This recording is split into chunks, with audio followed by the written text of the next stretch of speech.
You are now listening to an audio recording of the book Kindness is a Strength, A Guide to Happiness, read by the author, Eli Button. Prologue. Thank you very much for opening this book. If we do not know each other, I hope that we can change that soon. My name is Eli Button.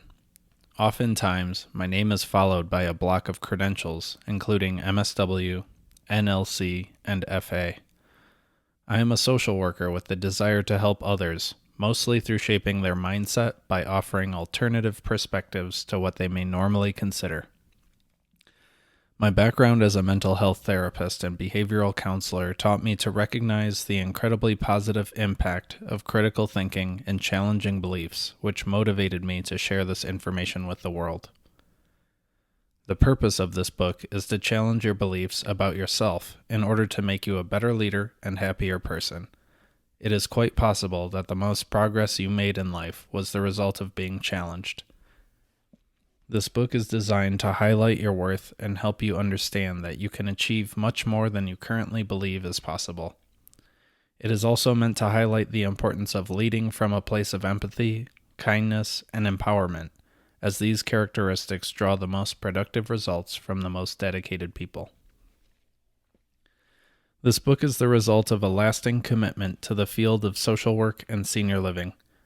After providing direct mental health support to thousands of people, it becomes rather simple to identify personality traits, characteristics, quirks, preferences, and comfort level, all from body language and vocal tone. It becomes simpler to identify attitudes and practices of people who achieve the greatest success. Social work skills provide me the ability to easily have direct and challenging conversations with prospects from a place of kindness, to lead or to guide prospects as a trusted expert. These skills are paramount in the business world, making my claim by showing the world how social work skills directly translate to high-level negotiation and closing sales. Various circumstances in my life paired with a generally risk-averse, critical thinking mindset caused me to recognize that I thought differently than the norm. I further philosophized about my own self, deeply considering what created my identity and which behaviors I was exhibiting to reinforce that identity. It felt like a vault unlocked in my mind, and, when it opened, my stress flew away. Every thought became an out-of-body experience, with the situation being the nucleus of the cell in which I am breaking down, atom by atom. The way that we think influences the way that we feel and behave. The choice to become a social worker was based on the understanding that my process of thinking tuned me to become an empath, advocate, and someone who helps guide others through the most challenging times in their lives. As a child, my mom would describe me as even-keeled and brutally honest. Writing this book was a result of the recognition that my mindset draws attention. More than my financial status or physical fitness, the most comments I receive are in regard to my positive attitude, self-discipline, motivation, and work ethic. All of these traits are founded in the mind. Kindness paired with hard work and confidence is the witch's brew for success in leadership. Although the steps to becoming a better leader are straightforward, they require focus and intention to implement the techniques. However, you can do it. And if you choose not to continue with this framework, please take the time to recognize why you are pushing away everlasting happiness and you are robbing those around you from experiencing the best version of you. If you prioritize and care about yourself and others in your life, this short reading becomes a necessity. The only difference between the person you are and the person you want to be is your way of thinking. Thank you for trusting me to guide you to a more profitable future in more ways than one. Chapter 1. Leadership Mindset. What does the word leader mean to you? You may consider one or more characteristics that you associate with the word, and typically, these characteristics have positive connotations. Traits that leaders are associated with, such as being decisive, kind, routine, firm, honest, friendly, interested, engaged, energetic, and motivated are all results of an intentional mindset aimed for growth. Unlocking the mind creates results that would otherwise be impossible to achieve: incredible financial success, relationship growth, social admiration, and so much more. But of course, in order to achieve, you must believe. And in order to believe in yourself, you must be aware of the factors within your conscious and subconscious mind that impact your focus, attitude, mood, productivity, and output. Once you are aware of these mental roadblocks, you can begin to address them. Confronting the aspects of your mindset that are unproductive and putting consistent actions toward your goals will convince you with great certainty that you are in fact a leader.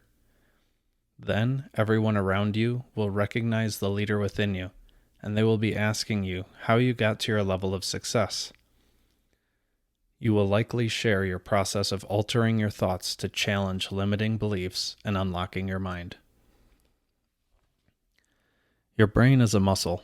The more rigid you become in your beliefs and the less you stretch, the tighter the muscles become, and your quality of life trends downward as your flexibility declines. When people seek mental health therapy services, they are searching for someone to help them find the answers that exist within themselves. Therapy is massively ineffective when not performed with clinical precision.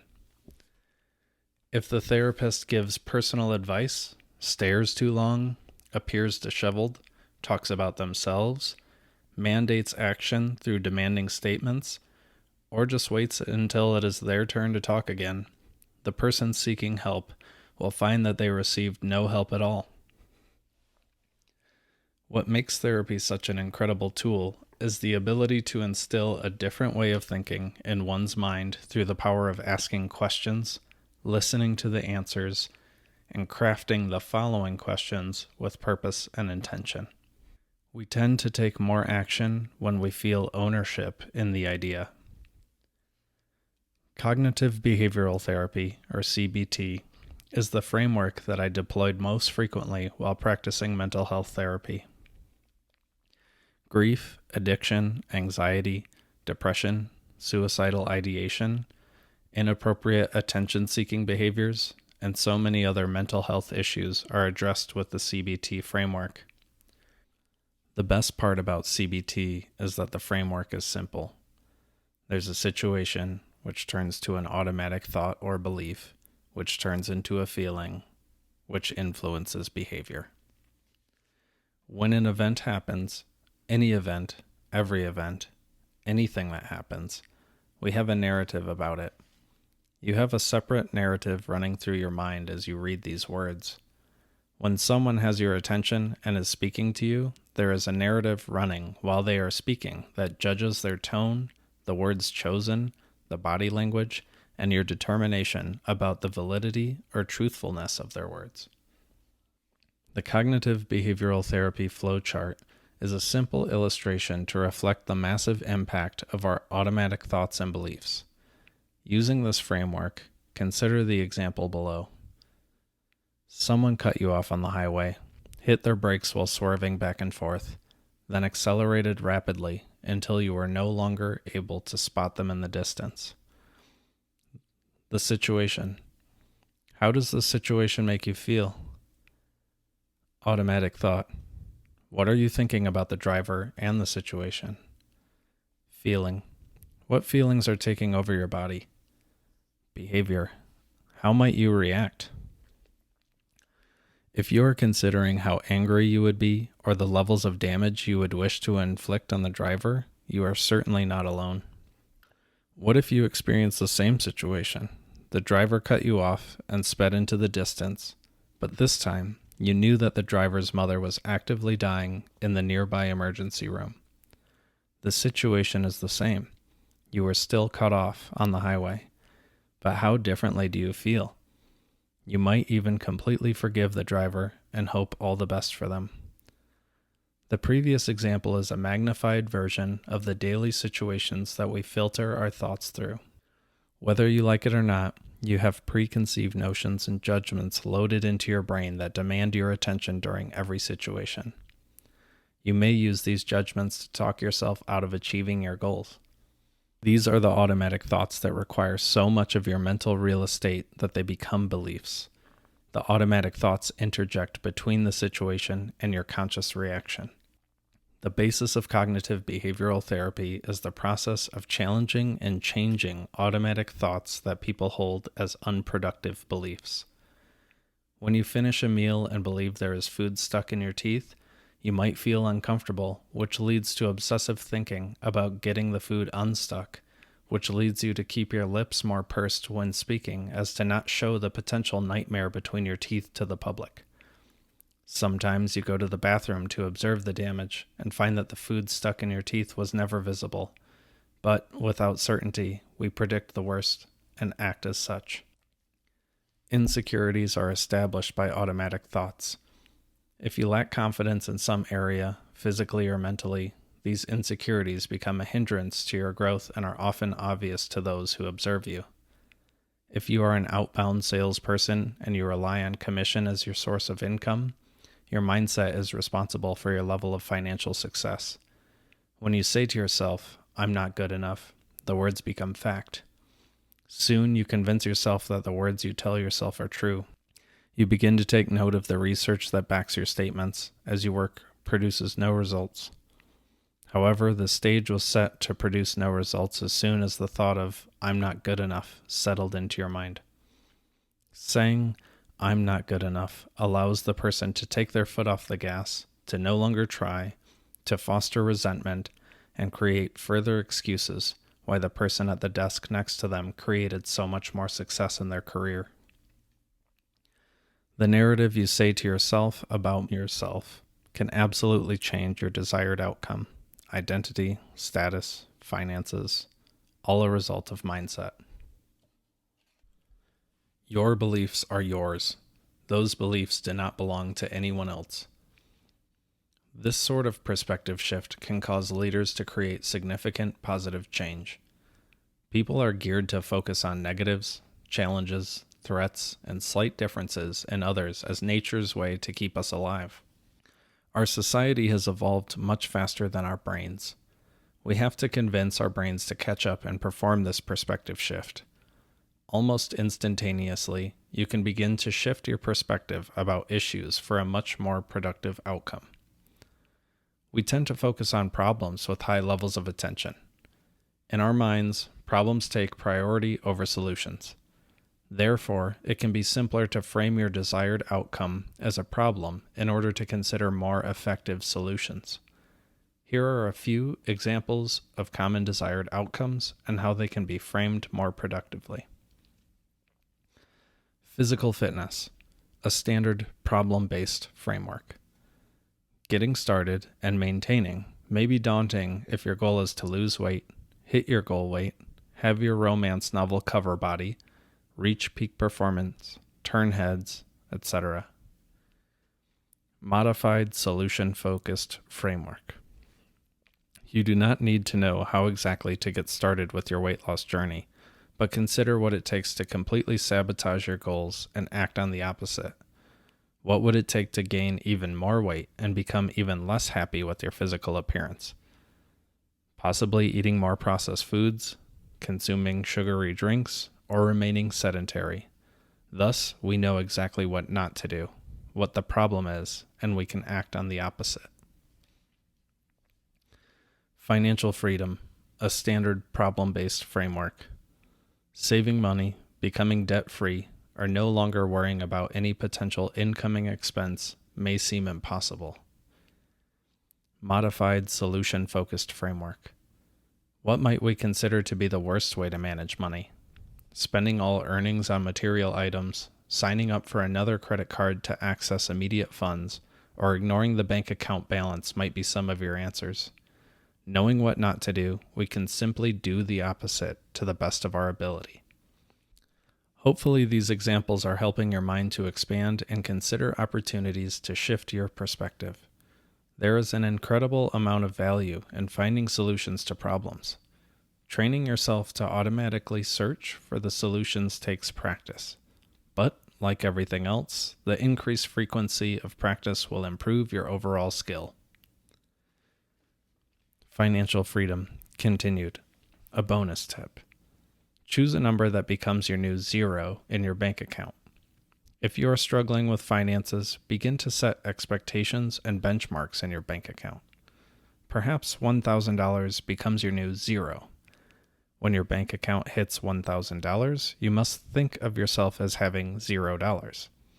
This will provide you with a sense of security, but your security blanket may only be touched in the event of true financial emergencies.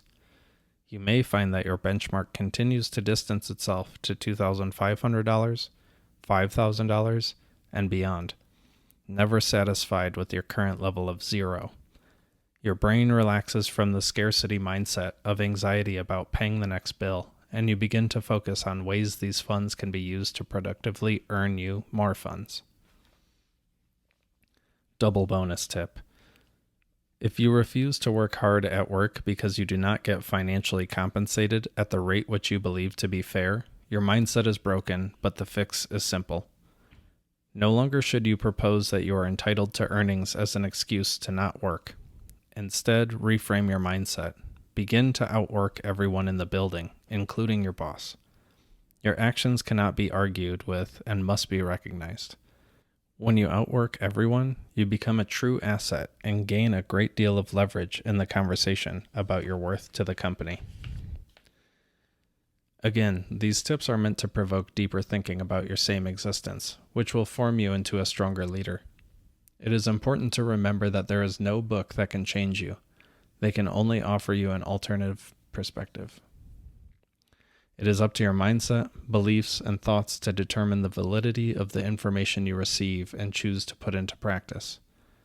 What you choose to do with the information is what separates the degrees of growth. The person responsible for your growth is you. You may begin to take note of those around you who are unwilling to put forth effort, appearing trapped in their own discomfort about daily life. Some people may state that their job is too hard, provide excuses why they do not wish to eat healthy or exercise, find reasons to avoid socialization, or any other myriad of negative self-beliefs that hinder success. It is best not to challenge these people directly. Rather, finely tuned questions can help people address their negative beliefs without offending. Even better, set the example for those who lack effort by succeeding in your own right. Some people fail to believe that success is possible unless they see it themselves. When you absolutely believe in your success, others will identify your positive mindset, align with your vision, join in on your beliefs, and trust your decisions. When you act like the person you wish to be, you become a leader. Chapter 2. Know your worth. To understand your worth, you must first believe that you are worth something. So long as you feel that you are worthless or not worth it or incapable of achieving anything, this will remain true. This is also to the benefit of most industries and employers. Your lack of self-belief and willingness to remain sedentary in your occupation is saving your employer a great deal of money, which they can turn into additional profits for those in the company who understand their worth. If you stay in the same job, your employer does not incur onboarding costs, orientation expenses, allows the employer to offer minimal annual pay increases, and provides the employer with a sense of peace. Meanwhile, you may continue to comply at your job for decades while internally, and sometimes externally, hating it. Your feelings of being undervalued are shadowed by your expression of loyalty to your employer. And if you leave that job, you might be gracious enough to provide them with a 2-week notice because that is deemed societally standard. On the day that your employer no longer wants you around, they offer you no notice. Loyalty in the workplace is typically a one-way street and is a common excuse used by people who fear change and are riddled with self-doubt. Recognizing your worth by challenging your beliefs will change your life for the better. Be kind to yourself. Kindness is a strength. The gap that exists between any two people only exists due to differences in mindset.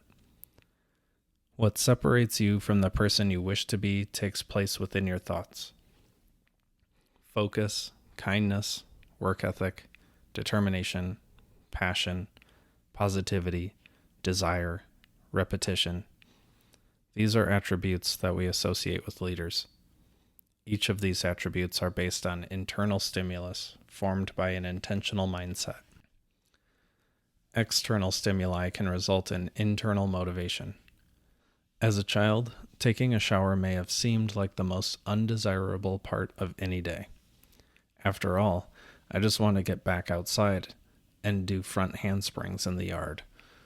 My dad would sternly call for me to come inside for my shower as part of my nighttime routine that he formed on my behalf. Nowadays, I look forward to showers as a major highlight of my day. It is where I accomplish my deepest thinking, but it is also a source of extreme comfort and relaxation.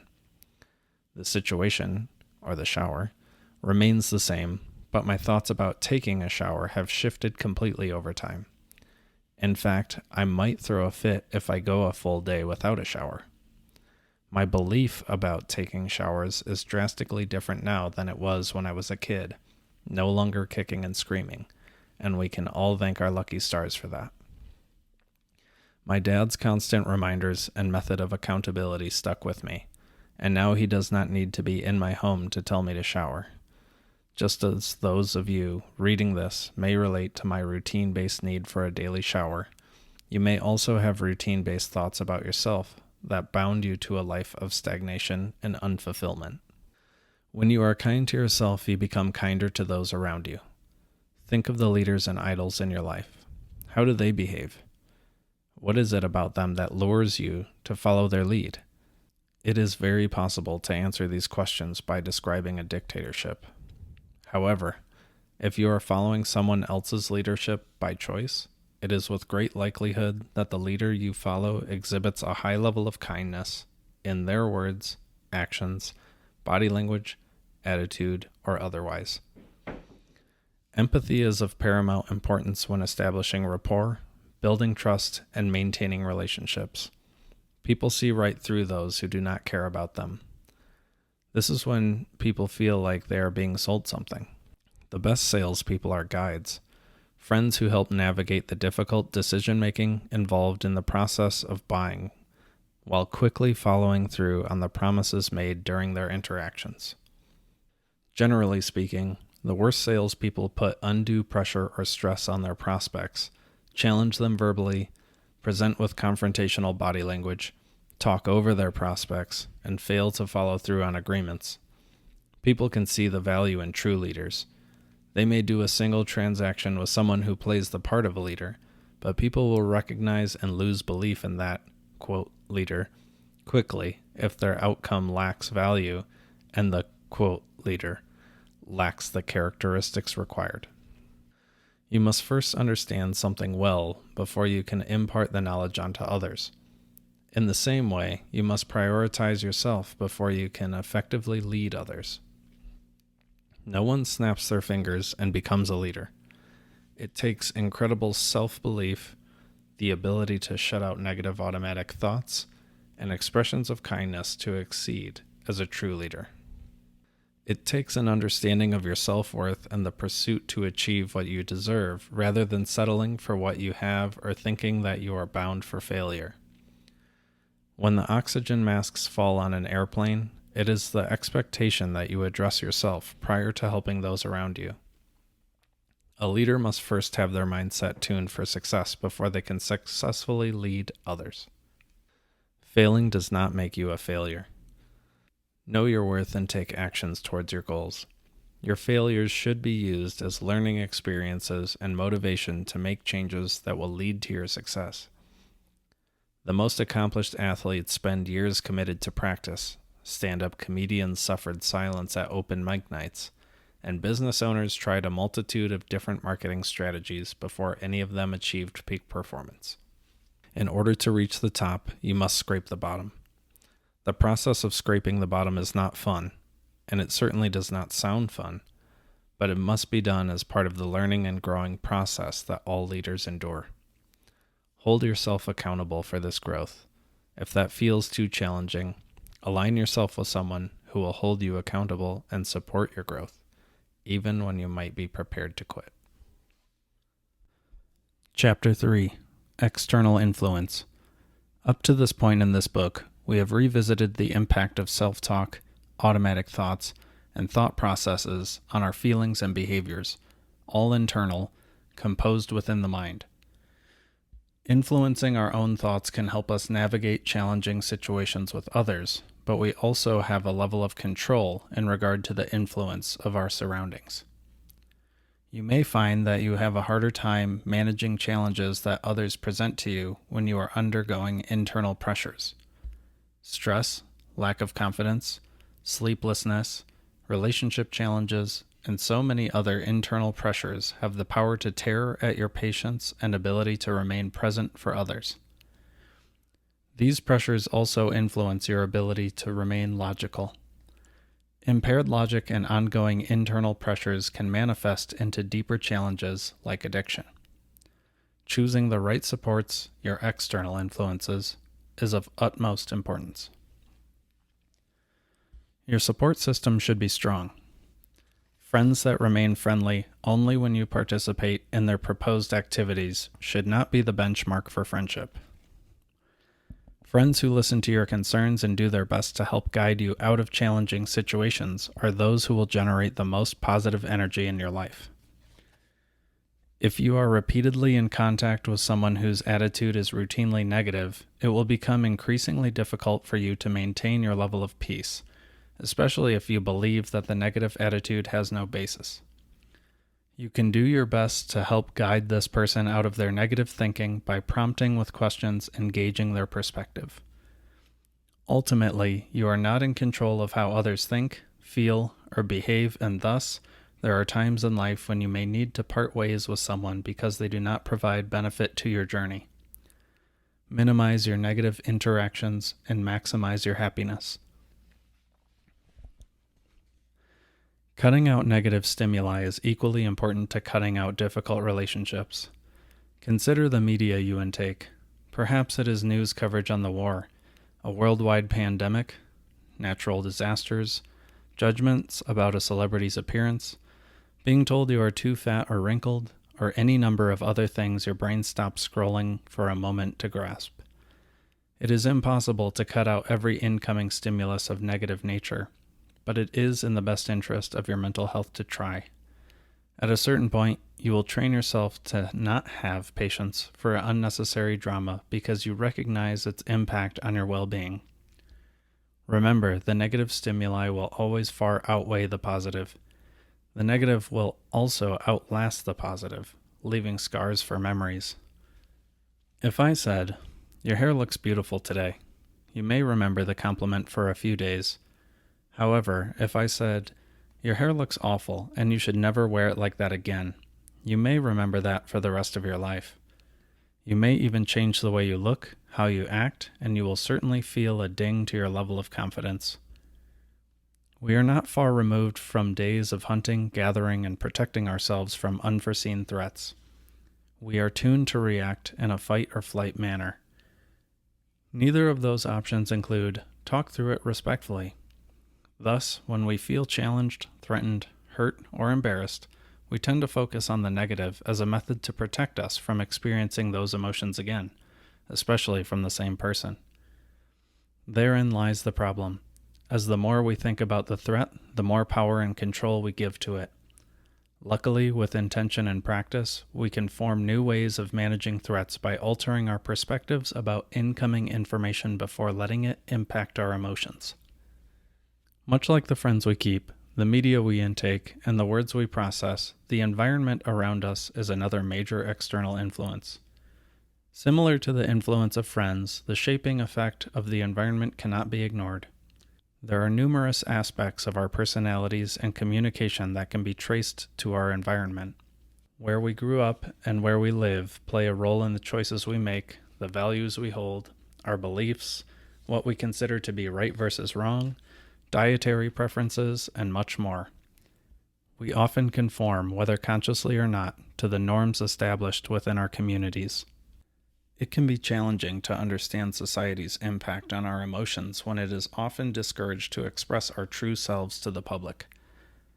There is a natural sense of conformity in the United States culture. Although there is great desire for individuality and standing out amongst the crowd, people may feel limited in their ability to truly be themselves due to external expectations.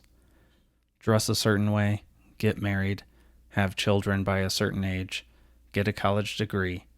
These are all examples of common expectations set as norms in the United States. There is no one-size-fits-all solution to any problem, yet communities create and enforce cultural norms in the manner that the norms will solve problems universally. Those who break the mold may face opposition from their loved ones and the general public until they reach a level of financial or professional success which offers leniency to individuals who wish to express their unique identities. Consider fashion trends. Once widely acceptable and established as the norm, fashion trends change repeatedly throughout a single lifetime, yet we constantly adapt to the current trend.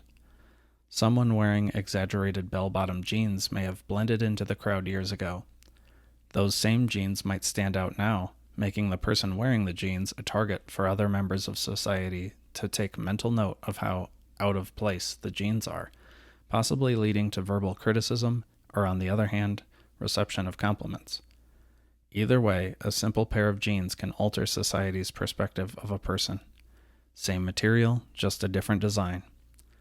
These trends are typically established by the people society deemed to be the most attractive, wealthy, and live in the most desirable locations.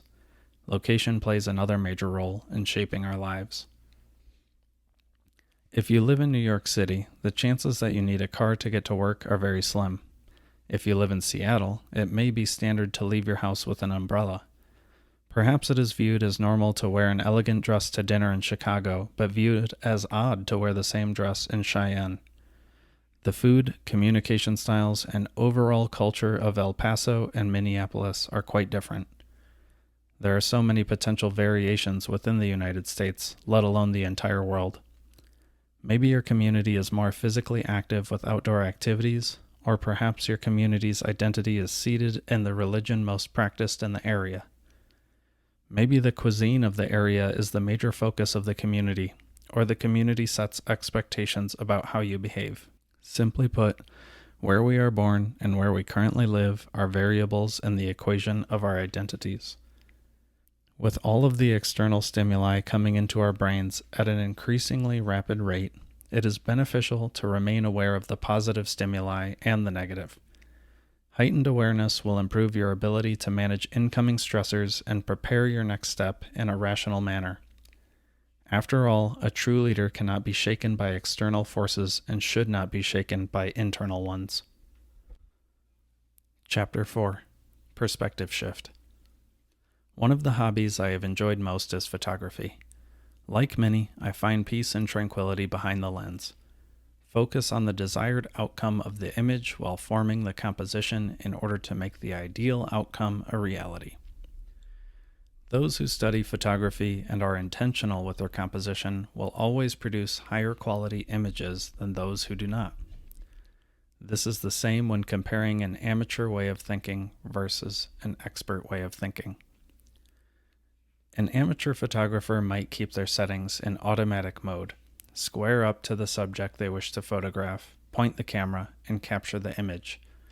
Unfortunately, repeated practice of this point-and-shoot technique will not greatly improve your photography skills. At this point in the book, there's a photo of a trolley car that I took in a trip to New Orleans, and the photo is dead on, square, with the trolley dead center in the middle, coming at me. Back to the book. Amateur example. This is an image I captured during a recent trip to New Orleans. While crossing the street, I stopped, squared up with the subject, and captured a photograph. An expert photographer can produce a higher quality image using amateur quality equipment. An expert photographer knows their camera's settings in and out. They know how to control the individual functions of the camera in manual mode, to choose the appropriate lens for the desired outcome, and they understand the importance of composing the image. Expert photographers put in work to find a different perspective of the same object to make it appear more interesting, to find an angle that is different from what anyone else had looked for, producing results that no one else would have thought to make, and taking something common and turning it beautiful. At this point in the book, there's a photo of the same trolley car from a different angle that I would argue is much more appealing. Back to the book. Expert example. If you look closely, you will notice that this is the same New Orleans streetcar as I photographed moments earlier. The subject is the same. The train car did not change, and it also had not moved. Instead, I moved. I determined that the amateur photograph was exactly that, amateur, and therefore dissatisfying. It is hard to be satisfied with subpar work when you know that you have the skills to create a better outcome. With enough intentional practice, we can create these types of perspective shifts within our minds. We can take a situation and choose to think about it in various perspectives in order to gauge the most productive outcome. This practice is what turns an average person into an expert thinker. In a therapy group setting, I often use a cell phone as a physical example to reflect this sort of perspective shift. Imagine that you are sitting near me in a large, comfortable room. Around us is a group of other people, all excited to share their perspectives and learn new ones. As the discussion about perspective shifting arises, I begin to pull my cell phone out of my pocket. As I hold the phone out toward the center of the group, I ask everyone to take note of what they see. Typically, there is no shock. Everyone in the group knows that I am holding out a cell phone. However, the act of holding out the cell phone is a major step toward changing perspective that can create lasting positive change. Due to the nature of the cell phone's screen in the front and battery near the back, a cell phone has two obvious sides, like the heads and tails side of a coin. We all look at the phone together. The phone remains the same no matter who looks at it. The object itself does not change. It is still the same phone I pulled from my pocket. The difference is the way in which we see the phone. If I am holding the screen of the phone toward the group, they are seeing something completely different than what I see on the back of the phone, yet the phone remains the same. Many of us see the same things and share similar experiences, but our perspectives can be drastically different. When you can break down how much variation exists between perspectives in this world, you may begin to hold your beliefs less tightly. You may also be more likely to forgive others who do not share your worldview. Chapter 5. The Challenge. You have your skills, you have your understanding, and you are ready to put them into practice to accelerate your growth. You put in the work to consider various perspectives and alternate frameworks that would benefit your daily life. Perfect. Now that you recognize your worth, factors that impact your life, and areas of improvement, you are ready to take on the challenge. Whether this is good news or bad news, the truth is, I do not have a formal challenge for you. This section of the book is meant to reiterate the highlights and consider the ways in which these teachings can be applied to your life as soon as today. No matter how good life seems to be at the moment, there is a good chance you are neglecting an aspect of your life that you could change to improve the overall quality of each day. Your challenge will be your willingness to adapt the principles from this book to your life. If I could be with you daily to ensure you reach your dreams, I would. There is value in information, but there is greater value in accountability. With extensive practice, you can form routines that take time away from stressing and return that valuable attention for you to spend more productively.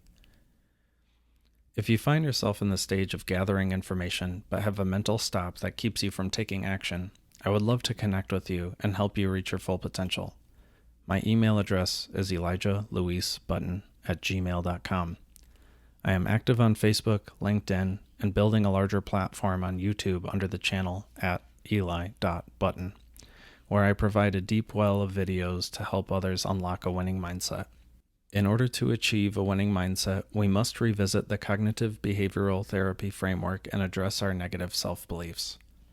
Situation turns to automatic thought or a belief, which turns into a feeling, which turns into behavior.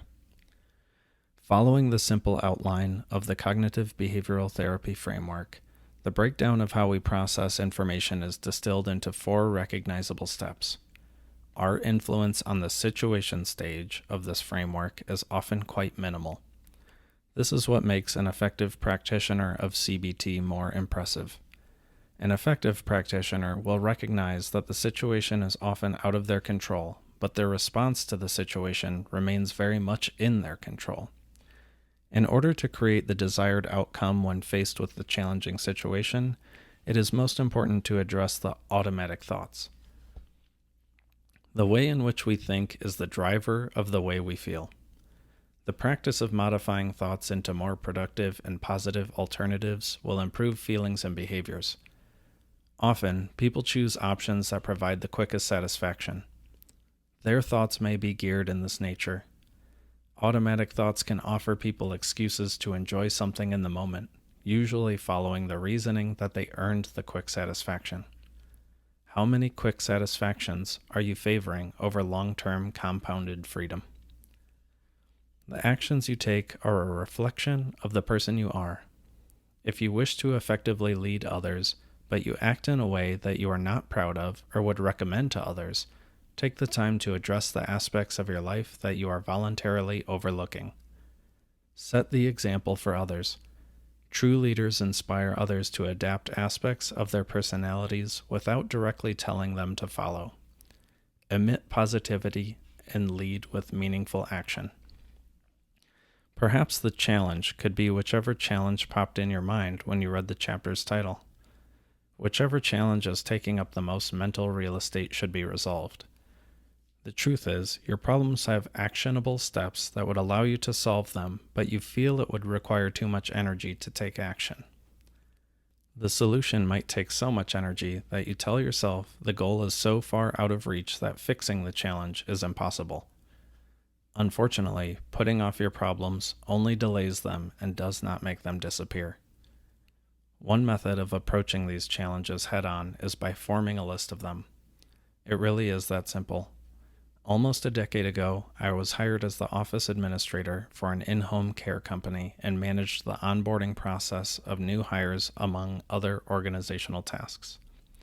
A few days each week, I would interview nurses and certified nurse aides to join the caregiving team.